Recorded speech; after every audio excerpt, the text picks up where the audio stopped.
What's up guys, it's your boy LAJ back at it again with another video. Before we get started into this video, I want to talk real briefly about this goatee. I know shit looks ugly, I get it, I understand, but there's a reason behind this. So in 2013, I began out of the randomest blue, decided to just start. It was roughly around May, June when I just decided to grow this out. And it didn't grow that far, so it was a first try, first time thing. But what I did notice, and I'm very superstitious, what I did notice was the Dodgers made the postseason, and I largely in part credited this.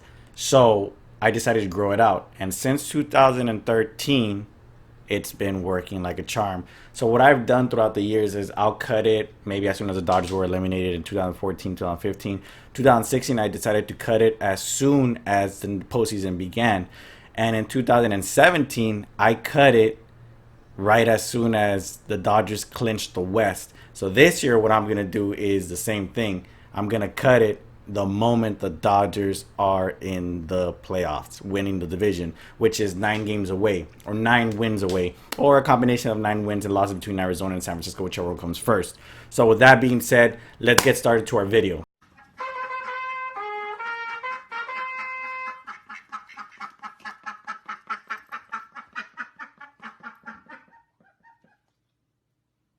So it's rumored that the Dodgers are going to chase after Gerrit Cole. And from what I'm seeing and hearing, he's a Southern California guy with roots in Orange County. So maybe the Angels might be also into that running.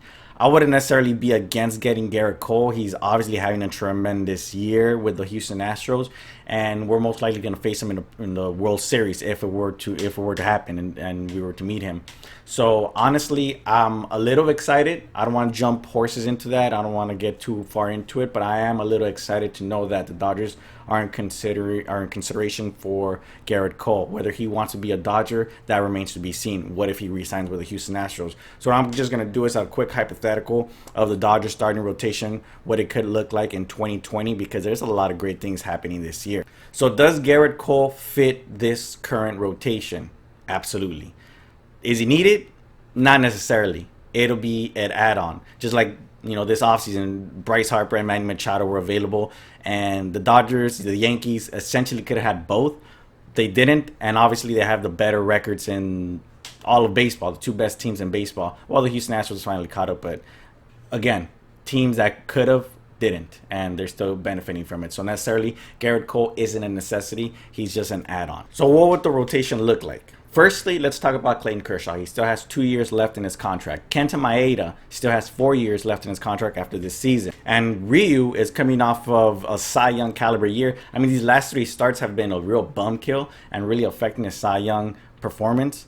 But he's still, I would say, ahead of the curve because Scherzer doesn't have the innings, but then again, Kershaw's catching up. There's so many variables into that, but I still consider Ryu as the Cy Young winner. From the outside looking in, you see someone like Kenta Maeda, who I just mentioned, who still has 4 years left in his contract. You still have Ross Stripling, who's under team control, and you have Julio Urias, who's having some off court or off field issues that might affect them moving forward with the Dodgers organization. And most importantly, Dustin May and Tony Gonsolin exist with just simple and primitive, basic statistics, ERA, WHIP, that simple. How would this team stack up next year? How would it look next year with factoring in Gerrit Cole and not factoring Gerrit Cole? Let's start off with Kenta Maeda. He'd be a great option for the bullpen, but his contract is structured to be a starter due to the incentive-heavy options. And honestly, cheap as it may be for the Dodgers at $3.125 million for the next 4 years, it wouldn't be fair for Kenta. It wouldn't be fair for Kenta.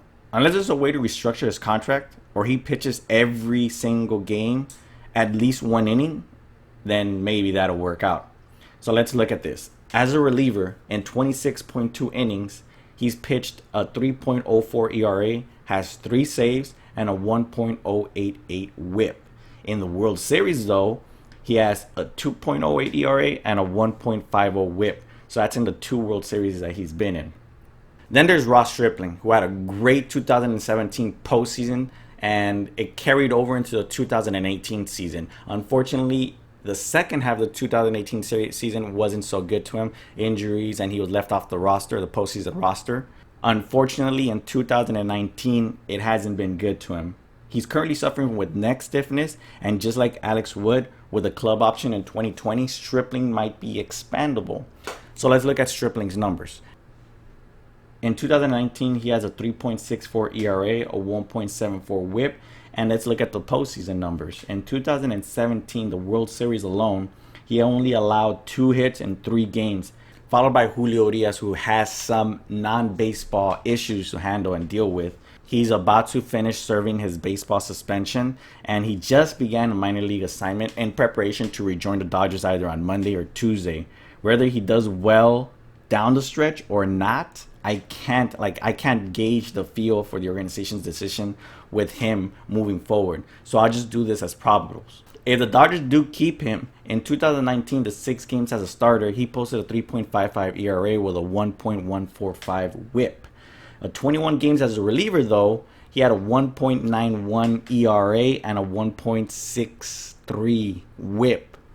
And he had a couple of saves, so if we need someone to replace either Kenley or Joe Kelly, I think he might be the man. Although Dustin May has been struggling the 6th inning to the plate, facing the staff of and it's 0-2 with that cutter great promise between and it's just 1 to 5 saw innings. where he can jam a Tony hitter. Gonsolin has Wow, been far be a strike, better than but at least you can and definitely could be greater in eliminate either a lot pen of or it. starting role. So here's the thing.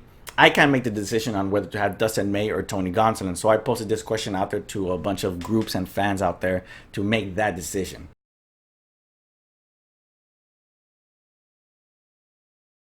So it's not a biased opinion. So how does this hypothetical with Gerrit Cole rotation look like in 2020? Kershaw has to be at the top. He's not only the ace, he's revitalized himself. He's the leader, the veteran, and the longest tenured Dodger in this organization. Another hypothetical is if Ryu does win the Cy Young and the Dodgers do bring him back, he's definitely got to be the second. He's an ace pretty much in every single organization except for maybe Houston, but the Dodgers do have Kershaw.